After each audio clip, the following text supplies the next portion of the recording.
नमस्कार, स्वागत है आपका आज के सत्र में। आज है दिनांक 23 अप्रैल 2023 और आप सभी जानते हैं कि हम संपादकीय सेक्शन में आपके लिए महत्वपूर्ण समाचार को, महत्वपूर्ण संपादकीय को कवर करते हैं, जो कि आपके एग्जाम पॉइंट ऑफ व्यू से, परीक्षा के दृष्टिकोण से महत्वपूर्ण होते हैं। चाहे आप किसी भी परीक्षा की तैयारी करें, हिंदी की और इंग्लिश की, है ना। अर्थात देखो, आप अगर हिंदी मीडियम से हैं और उसके बाद फिर आपको इंग्लिश जानना ही पड़ता है, ठीक है। हिंदी तो सर्वमान्य भाषा है, आप उसका डेली यूज करते हैं, लेकिन एग्जाम में आपको क्या है, इंग्लिश पर पकड़ अच्छी बनानी होती है। अब देखो, ये आपको किस प्रकार हेल्प करेगा। कंप्रीहेंशन जो आते हैं या कॉमन एरर्स आता है, इन सभी में ये जो द हिंदू एनालिसिस है, इंग्लिश की अंडरस्टैंडिंग है, वो आपके लिए महत्वपूर्ण है। सबसे बड़ी बात होती है इंग्लिश को समझना। अगर आप में अंडरस्टैंडिंग स्किल डेवलप हो गई तो समझिए सफलता आपकी है। तो बिल्कुल सत्र में हमारे साथ बने रहिए। और आप सभी जानते हैं कि संडे अर्थात रविवार के दिन कोई भी संपादकीय नहीं होता, एडिटोरियल नहीं होता, लेकिन जो महत्वपूर्ण समाचार हैं वो तो आपके लिए होते ही हैं। तो हम कुछ महत्वपूर्ण न्यूज़ को कवर करेंगे आपके लिए। तो चलिए बिना किसी देरी के अपनी जर्नी को स्टार्ट करते हैं। सबसे पहला टॉपिक सर्वप्रथम आपके स्क्रीन पर दिख रहा होगा।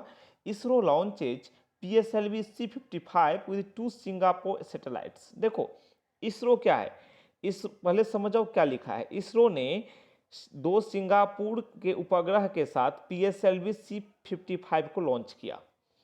इसरो क्या है? इंडियन स्पेस रिसर्च ऑर्गेनाइजेशन, भारतीय अंतरिक्ष अनुसंधान संगठन। इसका काम है, यह भारत का अंतरिक्ष अनुसंधान संगठन है। यह अंतरिक्ष क्षेत्र में भारत के लिए काम करता है। सैटेलाइट की लॉन्चिंग हो गई, सैटेलाइट का तैयार किया जाना, ये सभी देखता है। इसने PSLV C55 को लॉन्च किया। PSLV है पोलर सैटेलाइट लॉन्च व्हीकल, है ना। ये एक वाहन है जो कि अंतरिक्ष यान को अंतरिक्ष में भेजने में प्रयुक्त होता है, ठीक है। तो ये C55 मॉडल है। इसके साथ 2 सिंगापुर के सैटेलाइट को भेजा गया, अर्थात इसरो ने अपने PSLV से, है ना, PSLV इसरो का है, इसके जरिए 2 सिंगापुर के सैटेलाइट को अंतरिक्ष में भेजा।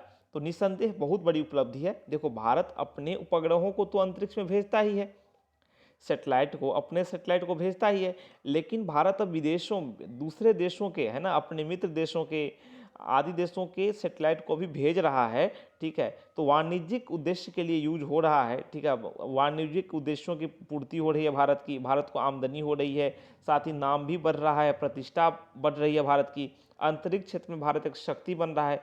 तो डेफिनेटली भारत के लिए बहुत ही अच्छा मौका है ये।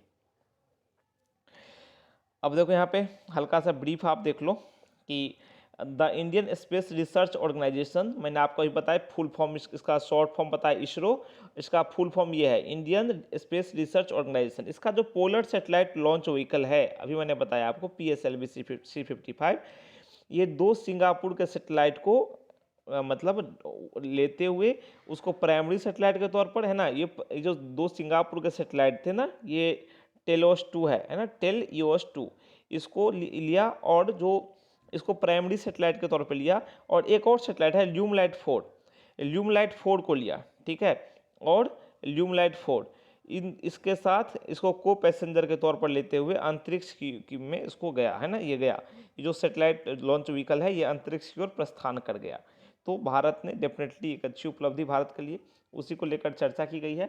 आपको मैं थोड़ा और ब्रीफ कर देता हूँ, इसके बारे में बता देता हूँ, आखिर जो मतलब भारत के लिए किस प्रकार से महत्वपूर्ण है और इसके क्या दूरदर्शी है। देखो, चाहे अगर आप पहले जाओ, थोड़ा सा पीछे जाओ, देखो हर एक देश के साथ क्या है, हर एक देश की अपनी अंतरिक्ष एजेंसी है, चाहे रूस की हो, अमेरिका की हो। अमेरिका वाले से तो आप जानते होंगे, नासा बोलते हैं उसको, national aeronautics and space administration, वो अमेरिका की एजेंसी है, ठीक है। अब देखो, ये टेलईओस 2 जो है ना, थोड़ा बता दूं मैं आपको ये क्या है। इस पे क्या है, एक सिंथेटिक अपर्चर रडार लगा है। उससे क्या होगा, तो ये क्या करेगा, जो सिंगापुर की जो एजेंसियां हैं, उन्हें जो उपग्रह संबंधी तस्वीर चाहिए, फोटो चाहिए, उन्हें प्रदान करेगा, ठीक है। और दूसरी बात कि PSLV C55 जो अपनी है ना, ये एक तरह से न्यू स्पेस इंडिया लिमिटेड जो है NSIL, उसका वाणिज्यिक मिशन है, कॉमर्शियल उसका मिशन है।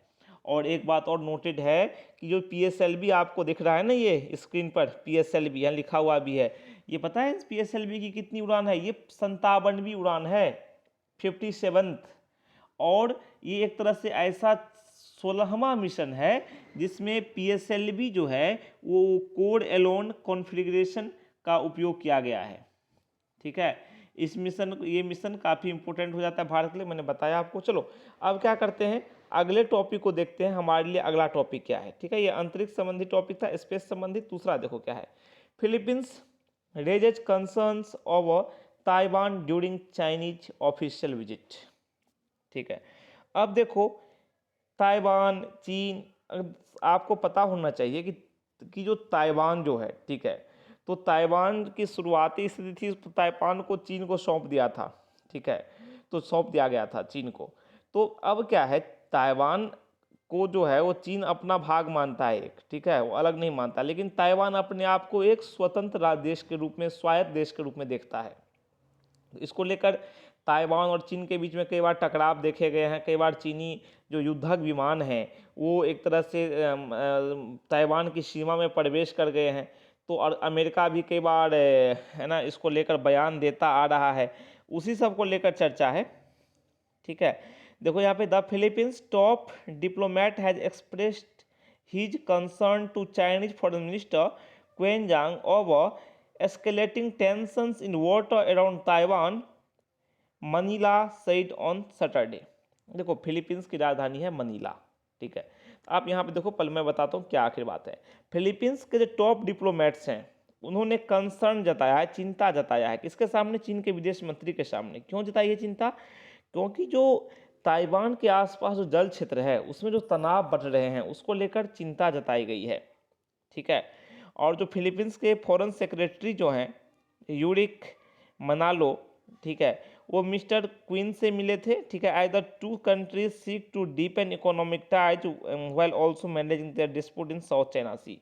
अब फिलीपींस जो है ना, वो दक्षिणी चीन सागर में भाई चाहता है कि अपने जो डिस्प्यूट हैं, झगड़े हैं, उसको ख़त्म करें और एक तरह से आगे बढ़ें, इकोनॉमिक टाइज अर्थात आर्थिक जो संबंध है उसको गहरा करें। तो दोनों देश चाहते हैं। ठीक है, तो यही सब बातें हैं। आप यहाँ पे देखो, जो सेक्रेटरी हैं मनालो, है ना, क्या लिखा है, reaffirmed the Philippines adherence to one China policy. उन्होंने चीन के वन चाइना पॉलिसी के प्रति एक तरह से समर्थन व्यक्त किया, while at the same time expressing concern over the escalating tension across the Taiwan state. और ताइवान जो स्टेट है, जलडमरू मध्य, उसमें जो तनाव बढ़ रहे हैं उसको लेकर भी चिंता जताई उन्होंने। China claims Taiwan as its territory. मैंने आपको पहले बताया, चीन जो है ताइवान को अपना क्षेत्र मानता है। ठीक है, and vowed to bring the island under its control one day by force if necessary. और चीन ने कई बार ये भी कहा है कि अगर बल से भी आवश्यक हो तो हम बल से भी चीन को, है ना, बलपूर्वक, बलात्, है ना, चीन को अपने अधीन करेंगे एक दिन। अभी नहीं कर रहे हैं लेकिन एक दिन तो करेंगे ही। ठीक है, एक तरह से कोई टर्बुलेंट सिचुएशन है। टर्बुलेंट सिचुएशन बोलते हैं जो समस्याग्रस्त परिस्थिति है उसको कहते हैं। Amid the fluid and turbulent regional situation. अब देखो, रीजनल सिचुएशन, क्षेत्रीय स्थिति जो डवाडोल है, ठीक है, a healthy and stable China Philippines relationship is not only meeting the aspirations of our two peoples but also in line with the common aspirations of regional country. अब देखो, ये दोनों देशों की बातचीतें हैं, ये वो इन्हें कहेगा, ये चीन उस फिलीपींस को कहेगा। देखो, शांति जो है वो हर एक क्षेत्र में एक तरह से नए द्वार खोलती है। तो फिलीपींस जो भी है वो भी एक तरह से भाई चीन को समर्थन भी दे रहा है कि आपके हम वन चाइना पॉलिसी को सपोर्ट करते हैं। ठीक है, ताइवान आपका ही भाग है, लेकिन एक तरह से वो तनाव को भी कहता है, तनाव को कम करो, है ना। तो यही सब बातें हैं। तो मूल हमें यही समझना है कि चीन के खासकर साउथ चाइना सी में, दक्षिणी चीन सागर में ना, चीन की दादागिरी काफ़ी बढ़ गई है, जो कि नहीं होनी चाहिए, है ना। काफ़ी विषम परिस्थिति है, चाहे भारत के साथ सीमा पर तनाव हो या फिर ताइवान के साथ या अमेरिका के साथ, चीन हर एक जगह उलझता ही रहता है। तो एक तरह से वैश्विक शांति की राह में ना चीन रोड़ा बनता जा रहा है। ठीक है, एक देखो, 7 worst years for polar ice melting the past decade study. एक अध्ययन हुआ है, उसमें 7 ऐसे खराब वर्ष बताए गए हैं जिसमें कि पोलर आइस मेल्टिंग का जो 7 वर्ष है ना, देखो कहा गया है कि 7 ईयर्स जो रहे हैं ना आइस मेल्टिंग के ना पास्ट डिकेट में, है ना, पिछले दशक में, वो सबसे खराब वर्ष रहे हैं। ठीक है। अब देखो साइंटिस्ट रिपोर्ट दैट, वैज्ञानिकों ने रिपोर्ट किया है, बताया है कि 7 worst years for polar ice sheets melting and icing and losing ice have occurred during the past decade. देखो 7 सबसे खराब वर्ष जो रहे हैं जिसमें कि बर्फ का पिघलना हुआ है, बर्फ का क्षरण हुआ है, वो जो पिछले दशक में हुआ है, ठीक है, 2019 में हुआ है ऐसा, ठीक है, being the worst on record. Combining 50 satellite surveys of Antarctica and Greenland. देखो अंटार्कटिका क्षेत्र जो है और ग्रीनलैंड का 50 से अधिक तस्वीरें ली गई उन दोनों क्षेत्रों की। ये कब ली गई? 1992 से 2020 तक, ठीक है। और उन तस्वीरों के आधार पर, फोटो के आधार पर, जो इंटरनेशनल टीम ऑफ रिसर्चर्स है, मतलब अंतर्राष्ट्रीय टीम जो है रिसर्चर की, अनुसंधानकर्ताओं की, उस टीम ने कहा, पाया कि जो मेल्टिंग है, बर्फ के शीट का पिघलना जो है, ठीक है, now account for a quarter of all sea level rise और livelihood increase since 5 fold increase since 1990s। देखो 1990 के दशक से ना ये 5 गुना बढ़ गया है। देखो किसी प्रकार से आप देखो जो मेल्ट कर है बर्फ, है ना, बर्फ का पिघलना जो है वो अनुकूल नहीं है किसी भी लिहाज से, कई तरह की समस्याएं इससे खड़ी हो रही हैं, ठीक है। जो निष्कर्ष आए हैं ना, जो टीम ने बताया है, जैसे कि ये जो यूनिवर्सिटी की, ये नॉर्थ हम्बर्ग यूनिवर्सिटी की टीम है ना, उसने कहा, जो पोलर ऑब्जर्वेशन को लेकर कहा, मॉडलिंग को लेकर कहा, ये कहाँ पे ये जो रिसर्च जो हुआ ना, ये पब्लिश कहाँ हुआ ये बता दूं मैं आपको। ये पब्लिश हुआ है जर्नल अर्थ सिस्टम साइंस, ठीक है, डेटा। इन दियर स्टडी, जो अध्ययन में उन्होंने कहा, रिसर्चर ने कहा कि पृथ्वी का जो पोलर आइस शीट है वो 7560, है ना, बिलियन टन जो आइस है उसको क्या कर दिया वो, मतलब एक तरह से आप देखो कि ये जो आइस है वो मेल्ट कर गया, ठीक है। In the study the researchers found that earth's polar ice sheets lost 7560 billion tons, 7560 billion ton जो आइस शीट वो खत्म हो गया। कब? 1992 से 2020 के बीच में, जो कि एक तरह से आप ये समझो दैट इसमें which equivalent to an ice cube that would be 20 kilometre in height. ये इतना ज़्यादा है कि एक आइस क्यूब है ना जिसकी ऊंचाई करीब 20 किलोमीटर तक हो, मतलब इतनी बड़ी मात्रा में बर्फ़ का पिघलना हुआ है। तो 5 फोल्ड जो इंक्रीज है बहुत ही गंभीर चिंता का विषय है।